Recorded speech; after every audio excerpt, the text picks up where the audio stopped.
তাহলে শুনুন, দূর থেকে প্রবাস জীবনটাকে যতটা রঙিন মনে হয়, কাছ থেকে দেখলে এর ভেতরটা ঠিক ততটাই ধূসর। আমরা যারা প্রবাসী, আমাদের কোনো নির্দিষ্ট দিন বা রাত হয় না। কখনো কখনো 12 ঘন্টা হাড়ভাঙ্গা খাটুনি শেষে যখন নিজের শরীর আর চলে না, তখন মুখে একটা কৃত্রিম হাসি ফুটিয়ে রাখতে হয়। জানেন কেন? কারণ ওপার থেকে যখন মা কিংবা পরিবারের কেউ ফোন করে জিজ্ঞেস করে, কেমন আছিস বাবা, তখন কলিজাটা ফেটে গেলেও বুক ফুলিয়ে বলতে হয়, আমি খুব ভালো আছি গো মা, কোনো চিন্তা করো না।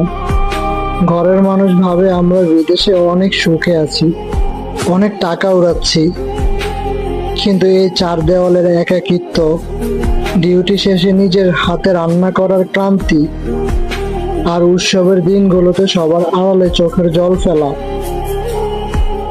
এই গল্পগুলো কোনোদিনও কেউ জানতে পারে না। প্রবাস মানে শুধু টাকা কামানোর মেশিন না রে ভাই। প্রবাস মানে হলো নিজের সব সুখ, ইচ্ছে আর আপনজনদের বিসর্জন দিয়ে একটা জীবন্ত লাশের মতো শুধু দায়িত্ব পালন করা।